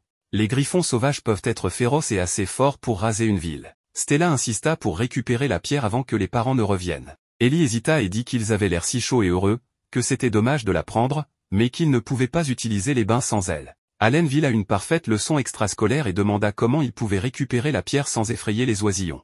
Tina suggéra de geler la zone pour les faire bouger. Lynn critiqua cette idée, affirmant que plus il ferait froid, plus il s'accrocherait à la chaleur. Ellie proposa de lancer les ténèbres et de la prendre furtivement. Lynn admit que c'était mieux que le plan de Tina, mais risqué, car les oisillons pouvaient appeler leurs parents. Tina répliqua en demandant à Lynn de ne pas rejeter simplement leurs idées et de proposer la sienne. Lynn dit qu'il suffisait de réchauffer la zone avec de la magie de feu pour les attirer ailleurs. Ils n'auraient pas froid et ils pourraient prendre la pierre. Karen reconnut que c'était bien, mais fit remarquer que cela revenait quand même à prendre la pierre. Elle ajouta qu'il faisait froid ici et qu'ils ne pourraient pas maintenir des sorts de feu indéfiniment. Les filles se demandèrent s'il existait un sort qui donnerait une fin heureuse à tout le monde. Karen se rappela qu'Allen disait toujours, quand ils étaient petits, de ne pas compter sur la magie pour tout, mais d'utiliser son esprit et son cœur, car parfois, ils sont plus forts que les sorts. Inspirée, Tina suggéra de créer une nouvelle pierre magique pour les oisillons. Allen approuva et expliqua que si elle ne devait fournir de la chaleur que temporairement, il pouvait le faire. Il leur donna une pierre et, ensemble, elles l'infusèrent de mana, créant un substitut chaleureux. Les oisillons l'acceptèrent avec joie. Juste à ce moment, leur mère revint et attaqua. Lydia trancha son attaque devant tandis qu'Allen et Anko utilisaient la magie de lumière pour l'apaiser. Allen rassura la créature en expliquant qu'il ne voulait pas de mal. Lynn s'inquiéta que leur pierre magique risque de perdre bientôt sa chaleur. Mais Allen dit de ne pas s'inquiéter car Gilles apporterait une nouvelle pierre depuis le stock du professeur. Il expliqua qu'il soupçonnait des griffons, alors il avait pris des dispositions à l'avance. Ils purent désormais profiter des bains sans inquiétude. Mais une fois dans le bain, Lynn et Tina furent choqués par les silhouettes bien développées des autres. Lydia déclara que le travail d'Allen était de lui laver le dos et dit aux autres d'aller jouer ailleurs. Tina cria avec colère qu'elle ne pouvait peut-être pas rivaliser avec elle maintenant, mais qu'un jour elle pourrait l'égaler. Gilles proposa alors de laver le dos d'Allen, mais fut immédiatement menacé par Lydia et Tina. Les filles se détendirent dans la source chaude, bien que Félicia se soit sentie faible à cause de la chaleur. Lydia s'accrocha à Allen, méfiante vis-à-vis de Gilles. Après le bain, Stella coucha Félicia qui s'est évanouie à cause de la chaleur. Elle fait remarquer que tout le monde était ravi et que, grâce aux filles, ils avaient pu profiter des bains. Lynn dit à Tina que sans elle, elle aurait abandonné et serait rentrée, mais qu'elle savait parfois se rendre utile. Elle demanda ensuite où était Karen. Ne les voyant pas, les filles comprennent qu'il faut les arrêter avant qu'elles ne passent à l'action. Le lendemain matin, le gérant les remercia tous. Les filles remercièrent Allen pour ses agréables moments. Lydia s'accrocha à son bras avec possessivité et l'entraîna. Quelques jours après, on voit le trio chaotique, quand soudain arriva le prince idiot. Il s'avère que Gérard était venu pour dire à Lynn qu'elle devrait être heureuse, car il lui ferait la faveur de la faire sienne. De son côté, Allen était dans le bureau du professeur, préparant des cahiers pour ses 3 élèves. Aussitôt, le professeur apprit qu'il n'avait pas beaucoup avancé dans ses recherches sur la grue glaciale, car c'est l'un des sorts de grande magie que plus personne ne peut utiliser. À ce moment-là, Richard appela Allen, très inquiet, car quelque chose s'était passé. Revenons à Gérard, le prince idiot disait à Lynn d'accepter d'être à lui. Cependant, elle ne serait jamais avec un idiot comme lui. Le blond n'arrivait pas à croire qu'on le rejette, mais il se rendit vite compte que Tina, la fille indésirable des Howard, était également présente, et il pensa qu'elle avait une mauvaise influence sur Lynn. La cadette rousse, en colère, demanda au petit prince de ne pas se moquer de son ami, mais Gérard, complètement perturbé, déclara que tout était en réalité la faute de ce plébéien, c'est-à-dire du protagoniste. Il osa même demander à Lynn si elle s'était toutes déjà données à lui. La cadette rousse pouvait supporter que Gérard l'insulte, mais pas ses amis. Elle défia alors le prince idiot en duel, lui disant que s'il refusait, elle enverrait une requête à la famille royale pour régler leur compte un autre jour en présence de sa majesté et des 4 ducs. Ainsi, le blond n'eut d'autre choix que d'accepter. Lorsqu'ils arrivèrent sur le lieu du duel, Stella, la présidente du conseil, et Karen étaient également présentes. Les sbires du prince idiot lui dirent que c'était trop, car s'il continuait, sa réputation serait ruinée, d'autant plus que son assignation à résidence venait de se terminer. Mais le blond, furieux, menaça ses sbires avec son épée. Ainsi, Gérard s'apprêtait à attaquer Lynn. Cependant, Tina l'arrêta avec un peu de sa magie de glace. Cela ne dura pas longtemps. Stella demanda alors au prince s'il était devenu fou.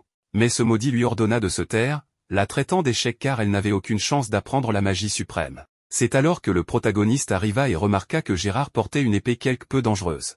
Il ordonna à ses élèves de partir, mais elles n'obéirent pas. Rapidement, le blond attaqua Allen, qui, pour gagner du temps, l'enferma dans une coupole de roche. Cela ne le retint pas longtemps, et le blond, plein de rage, promit à Allen qu'il le tuerait. Mais le protagoniste fit exploser Gérard avec de la magie noire, et les 3 filles en profitèrent pour lancer des attaques combinées. Stella réalisa alors que même sa petite sœur pouvait utiliser la magie suprême. Cependant, cela ne suffit pas, car Gérard commençait à ressembler de plus en plus à un monstre et voulait tuer tout le monde sur place. Il attaqua Lynn, puis Allen, mais Lydia arriva et, d'un coup de pied, l'envoya valser. Aussitôt, la rousse aînée demanda au protagoniste d'attaquer Gérard sérieusement. Allen n'avait pas le choix, car quelqu'un devait témoigner avant d'agir. De plus, il savait que Lydia viendrait. La rousse aînée apprécia d'entendre cela, car ils seraient toujours côte à côte, comme il se doit. Bref, Gérard était désormais à moitié monstre à cause de cette épée, mais comme Lydia ne pouvait pas simplement le couper en 2 à cause d'Allen, elle décida de le calciner. Cela ne lui fit pas beaucoup de mal. Alors, le protagoniste et la rousse firent ce qu'ils faisaient toujours, elle allait le trancher pendant qu'Allen la couvrait. Ils se lancèrent à l'attaque, et bien que le prince monstre se défendit bien, Lydia, avec une explosion, l'envoya voler. Vaincre le prince sans le tuer serait compliqué, car tant qu'il avait du mana, il était probablement immortel. Allen se demandait ce qu'était cette épée rouge, mais le directeur arriva, suggérant qu'il faudrait peut-être redessiner le Colisée, car l'explosion de Lydia avait réduit un mur en miettes. L'elfe expliqua que l'épée du prince était imprégnée des restes d'un sort de grande magie perdu, le bouclier radiant. Si quelqu'un n'avait pas assez de compétences, le mana finirait par le dévorer, le transformant en monstre ambulant. Le problème était qu'il serait difficile de le vaincre, car tant que l'épée avait du mana, elle était immortelle, et sa source était pratiquement inépuisable. En d'autres termes, le maudit prince était presque invincible. Aussitôt, le blond changea à nouveau de forme, devenant encore plus grand. Allen savait que si Lydia l'attaquait sérieusement, Gérard mourrait sur le coup. Cependant, il ne voulait pas cela, mais il ne pouvait pas non plus être trop doux, car l'attaquer sans réfléchir le renforcerait. La rousse aînée demanda au directeur, qu'elle appela, ce maudit elfe, de s'occuper de Gérard pour le moment. Il enferma le prince dans une barrière. Sachant que Tina et Allen avaient déjà uni leur mana, Lydia dit à Tina qu'elles étaient semblables. La petite bleue devint toute nerveuse, mais Lydia la rassura, disant qu'Allen n'avait rien dit, mais que c'était évident en les voyant. Laissant cela de côté, la rousse demanda à Tina d'unir son mana à celui d'Allen et d'activer sa magie de glace au maximum, car il s'occuperait du reste. Rapidement, le protagoniste et Tina unirent leur mana, et la petite bleue dit que se tenir si près du protagoniste était très chaleureux. Bref, Lydia les sépara et serra Allen dans ses bras pour unir leur mana. Tina trouva cela injuste, car Allen ne l'avait pas fait ainsi avec elle. En plaisantant, Lydia dit à la petite que si ça ne lui plaisait pas, elle n'avait qu'à la surpasser. Le protagoniste prit les deux filles par la main et dit à l'elfe qu'il était prêt. L'elfe désactiva la barrière, et Tina commença à invoquer sa magie. À ce moment, Allen entendit une voix lui disant qu'il devait détruire cette imitation. La petite bleue acheva d'invoquer le loup de Blizzard, qui affronta Gérard et le gela complètement en peu de temps. Ce fut au tour de Lydia, qui, utilisant la technique secrète des lance-t, l'épée écarlate, se lança à l'attaque contre le monstre. Celui-ci se dégela rapidement, mais avant qu'il ne puisse attaquer la rousse, elle lui porta un coup net à la poitrine et détruisit son épée. Ainsi, les trois vainquirent Gérard, mais Stella resta traumatisée par ce qu'il lui avait dit, commençant à paniquer. Tina et Allen se lâchèrent les mains, mais le protagoniste s'effondra. Peu après, il se réveilla, conscient que c'était le prix pour s'être uni aux deux filles. Lydia, présente, lui demanda s'il savait que cela arriverait, et il n'eut d'autre choix que de lui dire la vérité. La rousse aînée, si elle avait su que le protagoniste courait un danger, aurait tué ce prince idiot. Mais Allen la serra dans ses bras et lui dit de ne pas penser ainsi. Lydia mentionna qu'en étant si près de lui, elle pouvait entendre les battements de son cœur. Pour la calmer, il lui dit qu'il était vivant. La rousse n'aimait pas qu'il change de sujet et lui rappela qu'elle se contentait d'être son épée. Le protagoniste répondit qu'il préférait la fille douce qui s'était laissé couper les cheveux pour jouer le jeu. Lydia n'en revenait pas qu'Allen ait lu ses pensées, mais comme ils avaient uni leur mana, il était inévitable que certaines de ses pensées se glissent dans son esprit. En mode tsundere, Lydia lui dit de cesser les excuses, car elle savait aussi qu'Allen et Tina s'étaient embrassés. Allen commença à expliquer que c'était une attaque surprise, mais à ce moment, le trio chaotique se tenait à la porte de la chambre d'Allen, essayant d'écouter. Richard les effraya, et elles tombèrent dans la pièce. Le roux informa le protagoniste qu'après tout ce chaos, Gérard avait été arrêté, mais son châtiment n'était pas encore décidé. Karen et Stella attendaient qu'Allen se rétablisse pour discuter avec lui. Changeant de sujet, Lydia était très en colère contre Richard pour ne pas avoir contrôlé le prince idiot, et elle le punit. À ce moment, Lisa, la mère de Lydia, arriva. Allen s'excusa auprès d'elle, sachant qu'il aurait dû attendre l'aide des professeurs et des autres, mais ne l'avait pas fait. Ayant attiré la haine de Gérard, il pensait que tout était de sa faute et dit à Lisa qu'il ne méritait pas de rester le tuteur de Lynn. Lisa demanda à la cadette rousse si elle voulait qu'Allen reste son tuteur. Elle répondit immédiatement oui, donc il n'y avait plus rien à discuter. Lisa rappela au protagoniste qu'elle le lui avait déjà dit, mais elle réaffirma que les lance-t étaient de son côté, car après tout, ses parents l'avaient confié à eux. Ainsi, Allen se réjouit et cessa de se sentir coupable. Plus tard dans la nuit, par hasard, le protagoniste rencontra Tina dans le jardin. La petite bleue admirait le magnifique jardin des Leinster, car ses plantes semblaient très heureuses. Le protagoniste reconnut que le jardin était splendide de jour, mais qu'il avait un autre charme la nuit. Laissant cela de côté, Tina dit au professeur qu'elle avait réalisé ce jour-là qu'elle ne servait à rien. Allen répondit que ce n'était pas vrai, car sa magie s'était nettement améliorée. Mais elle ne parlait pas de cela, elle avait compris qu'avec son niveau actuel, elle ne pouvait pas se tenir aux côtés du protagoniste. La seule digne de se tenir à ses côtés était Lydia. Alors que les trois filles laissaient Allen les guider, seule Lydia était digne de se tenir à ses côtés en cas de problème. Le protagoniste dit à la petite Tina qu'elle ne devait pas se traiter ainsi, car Lydia était la dame de l'épée, la fierté du pays. De plus, elle n'avait pas toujours été forte et avait dû progresser pas à pas. Aussitôt, la petite bleue promit à Allen qu'elle ne resterait pas une enfant pour toujours et qu'un jour, elle serait capable de se tenir à ses côtés. Elle le jura sur sa défunte mère, sur le ruban et le sceptre qu'elle lui avait laissé, et demanda au protagoniste de continuer à l'observer. Il répondit qu'il attendrait cela avec impatience. Mais comme il faisait très froid, il devait rentrer. Quelques jours plus tard, Karen, inquiète, raconta à son frère que le jour où ils avaient combattu le prince Gérard, Stella s'était évanouie juste après la bataille. La louve savait qu'elle allait bien physiquement, mais émotionnellement, Stella était détruite. Depuis qu'elle avait vu Tina et les autres utiliser la magie suprême, elle était très déprimée. L'aînée aux cheveux bleus est très responsable, et malgré tous ses efforts, elle n'arrive toujours pas à utiliser la magie suprême. Stella est forte, mais cela reste une source d'inquiétude pour Karen. Le protagoniste demanda alors à sa petite sœur de l'avertir si quelque chose arrivait. Peu après, le directeur informa le héros que le prince Gérard avait été placé en résidence surveillée pour une durée indéfinie et qu'aucun des combattants ne serait puni. En laissant ce sujet de côté, Allen comprit que la voix entendue pendant le combat était celle de la grue glaciale, l'un des sortilèges perdus de la grande magie. L'elfe, bien qu'il n'ait pas pu entendre la voix, affirma que ce n'était pas un être maléfique. Toutefois, il se demandait encore ce que signifiait le terme imitation. À ce moment, Stella arriva dans le bureau du directeur, Félicia allait enfin réintégrer les cours. Comme elle était rétablie, la présidente pensait qu'elle n'aurait pas de problème à reprendre une vie scolaire normale. L'aîné bleu et la louve l'aideraient à rattraper ses jours d'absence. Après ces paroles, Stella s'en alla. L'elfe fit alors remarquer qu'elle avait accompli un excellent travail en tant que présidente du conseil, même si, à l'origine, c'est la louve, sœur d'Allen, qui aurait dû occuper ce poste. Mais les préjugés l'en avaient empêché. Le protagoniste savait toutefois que sa petite sœur était heureuse d'être vice-présidente et d'aider Stella, car l'aîné bleu travaillait énormément et les élèves lui faisaient confiance.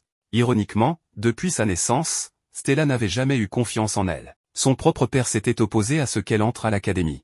Bien que les Howard aient aidé la nation durant des générations grâce à la magie suprême, le duc avait dit à sa fille aînée qu'elle n'avait aucune chance de l'utiliser, chacun né avec une certaine quantité de mana, et Stella n'en avait pas assez.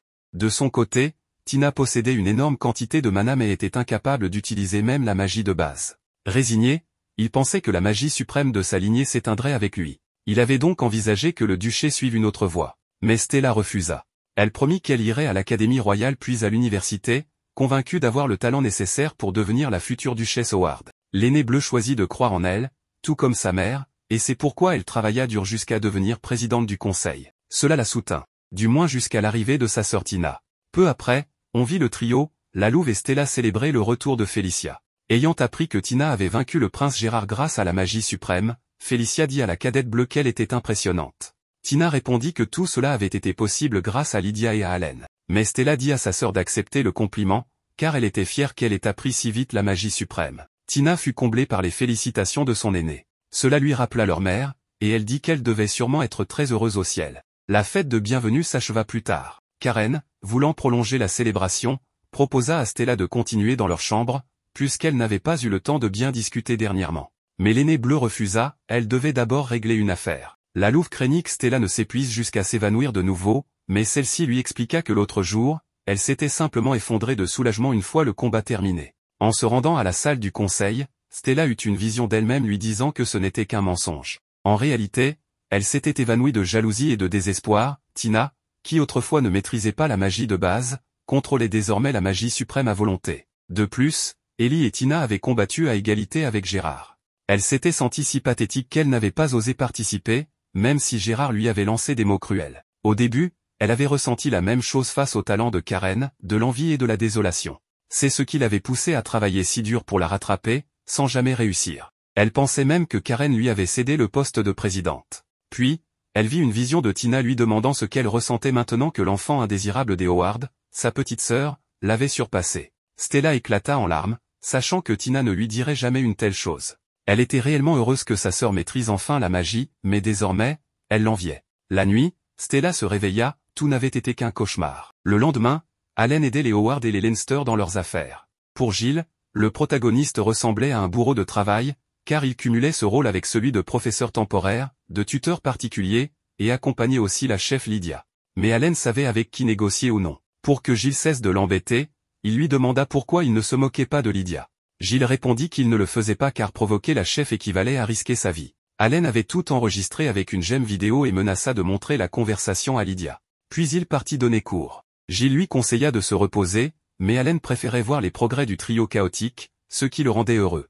Gilles lui fit remarquer que, depuis les événements récents, son nom circulait à l'intérieur comme à l'extérieur du pays. Les plus conservateurs le considéraient comme un ennemi, l'appelant oiseau de mauvais augure. Il le supplia donc de se protéger. Pendant ce temps, Stella se mit à s'obséder, il lui suffisait de se forcer un peu plus. Elle se leva plus tôt, étudia, assista aux cours, aida Félicia dans ses difficultés, tout en pensant qu'elle devait redoubler d'efforts. Elle refusa même l'invitation de Karen pour prendre le thé. La louve et Félicia remarquèrent que Stella agissait étrangement, mais préférèrent la laisser tranquille. De son côté, Allen retrouva Tina et lui dit qu'il semblait qu'un être lié à la grande magie résidait en elle. Il avait entendu sa voix à 3 reprises et l'avait même aperçue, bien que vaguement. Seul le protagoniste semblait capable de l'entendre et de le voir. Il pensait qu'il s'agissait de la grue glaciale, un sort perdu de la grande magie. La cadette bleue fut bouleversée, elle n'arrivait pas à croire que c'était l'un des sortilèges utilisés par le héros des contes. Le directeur partageait toutefois l'avis d'Allen. Tina demanda ce qu'elle devait faire. Allen répondit de rester calme, car la grue glaciale n'était pas maléfique, et qu'il serait à ses côtés. Elle devait d'abord apprendre à bien contrôler son mana. Lors d'un cours privé, Ellie demanda à apprendre la magie avancée. Allen expliqua qu'il pouvait lui enseigner les formules, mais que sa réserve de mana ne lui permettait pas de montrer concrètement. Ellie dit que ce n'était pas un problème, il suffisait d'unir leur mana, comme il l'avait fait avec Tina et Lydia. Elle voulait pouvoir l'aider quand il en aurait besoin. Liz les rejoignit aussi. Allen leur dit qu'elle devait se valoriser davantage. Mais elle trouvait injuste qu'il traite Tina de manière spéciale. Le trio commença à se disputer, jusqu'à l'arrivée de Lydia, qui proposa de leur enseigner la magie avancée. La chef rousse tendit la main pour unir son mana à celui d'Allen. Bien qu'il ne le veuille pas, il céda. Ils simulèrent alors de la magie avancée, des boules de feu se transformèrent en fragments de glace, un sort utile pour les attaques surprises. Il leur montra aussi une activation simultanée d'éléments, splendide à voir, dérivée de leur expérience avec les 8 bougies. Enfin, il demanda à Ellie de choisir un animal. Elle dit le cheval, et il en invoqua un. Il lui expliqua qu'il avait combiné activation composée et invocation animale, ce qui pourrait lui servir de référence. Il était certain qu'elle réussirait avant les examens de mi-année. Après cela, ils prirent le thé. Le soir, Stella, agitée, tenta encore d'invoquer le loup des neiges avec plus de précision.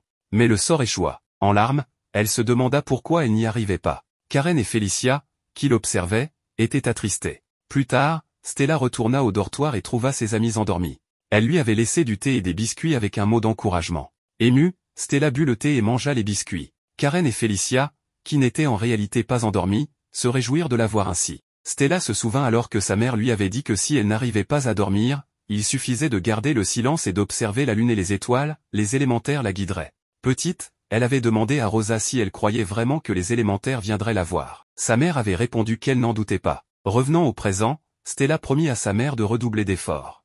Quelques jours plus tard, lors du cours de pratique de magie, Felicia échoua encore, si bien que Stella et Karen lui dirent qu'elle devait prendre une pause, mais à ce moment-là, elle laissa tomber quelques livres. Alors, des garçons aimables les ramassèrent pour elle. La chose est que, prise de honte, elle s'évanouit. D'un autre côté, Ernest, le président de la compagnie Foss et père de Felicia, était réuni avec Allen, car il voulait commercer avec le vin rouge des Leinster et tous les produits agricoles des Howard. Mais comme il n'expliqua pas au protagoniste comment il comptait vendre toute cette quantité d'articles, et se contenta de lui dire « Fais-moi confiance ».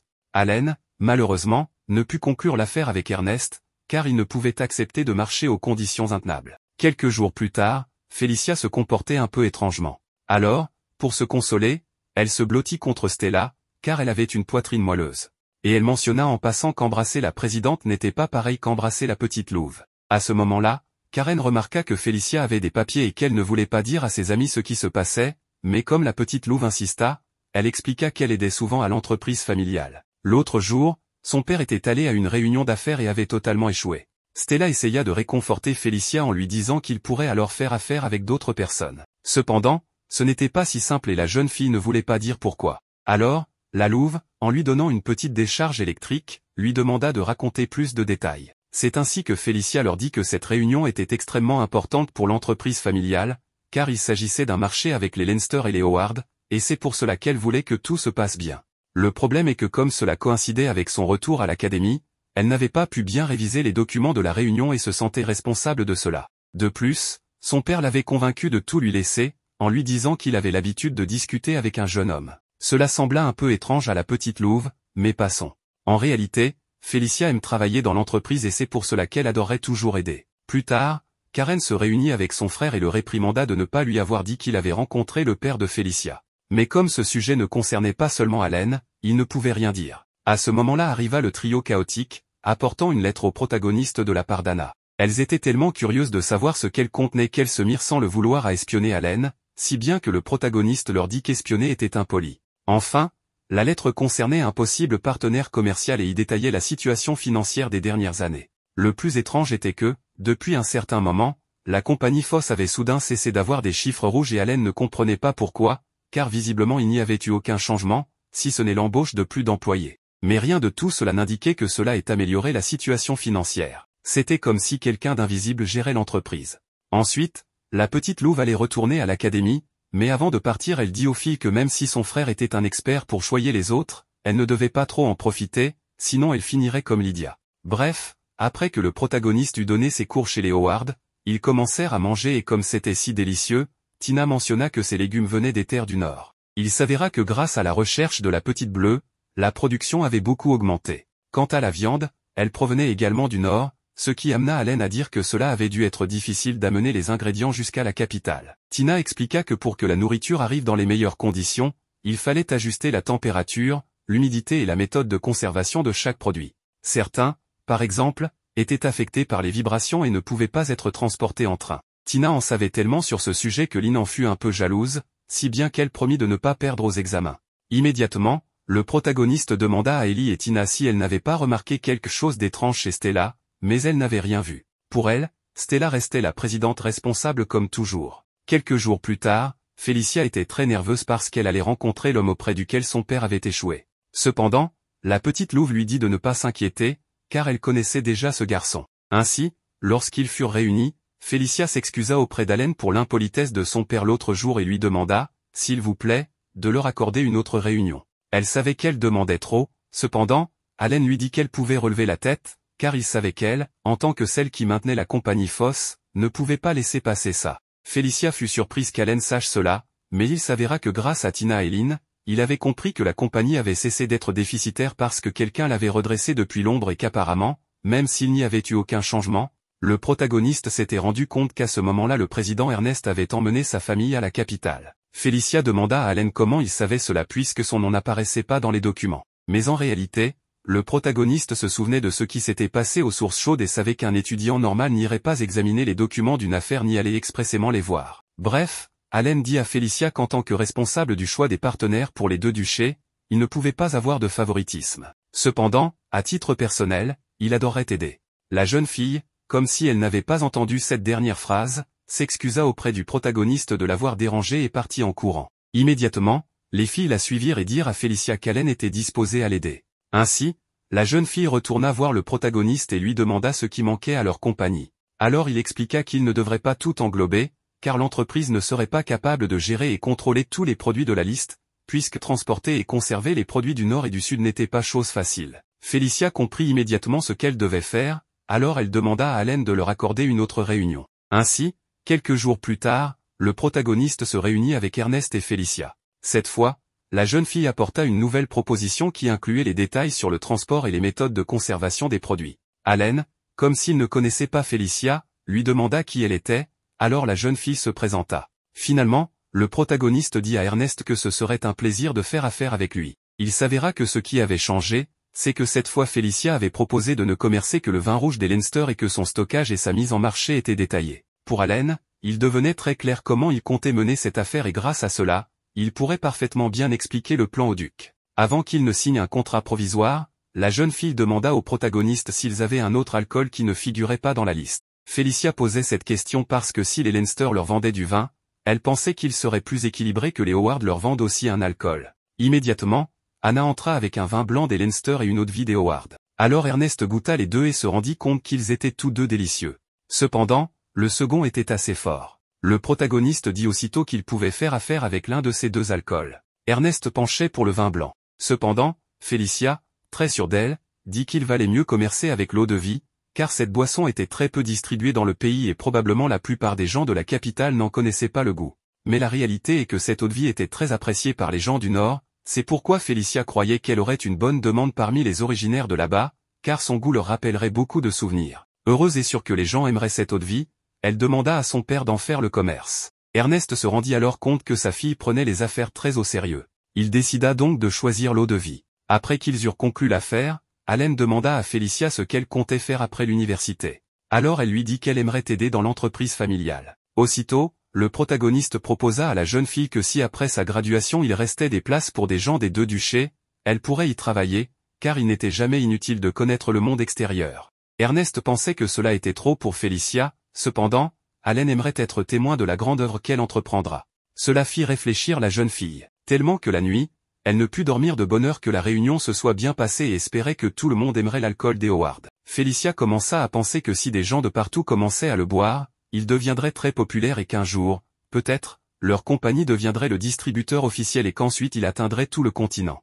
La jeune fille était déjà super excitée par cette idée, mais tout de suite elle se dit que quelqu'un comme elle ne pourrait pas réaliser cela. Cependant, en se rappelant ce que lui avait dit Allen, elle prit une décision. Le lendemain, le protagoniste informa Lisa qu'ils avaient déjà choisi un nouveau partenaire, mais que comme il n'avait pas de talent pour les affaires, elle devrait demander à quelqu'un d'autre la prochaine fois. Mais Lisa fit aussitôt entrer Felicia et dit à Allen que désormais, elle aiderait aussi bien les Howard qu'eux. Le protagoniste accepta, mais Anna allait tout superviser. Elle prendrait soin de Felicia au manoir. En fin de compte, pour que la jeune fille se concentre sur son travail, elle décida de quitter l'académie ce semestre-là, même si, pour avoir pris cette décision, son père la déshérita. Mais en réalité, c'était sa façon d'être attentionné envers elle, car Ernest voulait que sa fille Felicia apprenne du monde sans être enchaînée à la compagnie Foss. Allen lui demanda si elle en était sûre. Alors elle répondit que oui, car l'entreprise irait bien puisque les Leinster s'en occuperaient. Ainsi, le protagoniste demanda à Felicia de lui montrer une grande œuvre, et lui souhaite bonne chance.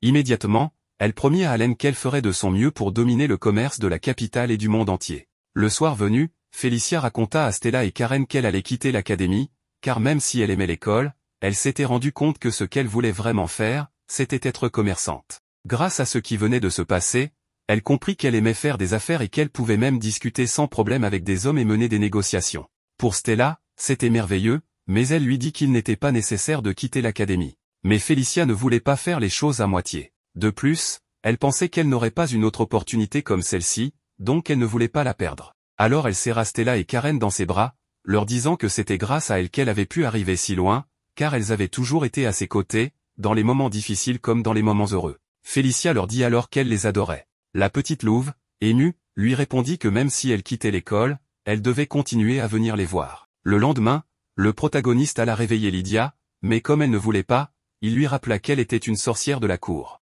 Le problème est que la grande rousse se fâchait qu'Allen soit si négligent ces derniers temps, si bien qu'elle lui demande de tenter quelque chose s'il se considère comme étant un homme. Mais cela fit qu'Allen la vit en sous-vêtements, si bien qu'elle se cacha aussitôt. Le protagoniste lui dit qu'il n'avait rien vu, mais qu'en tant qu'homme, il pouvait céder à la tentation et qu'elle ne devrait pas être si provocante. Immédiatement, la rousse rougit et commença à lui lancer des objets, mais à ce moment-là, la petite louve arriva en pleurant, disant à Allen que Stella avait disparu.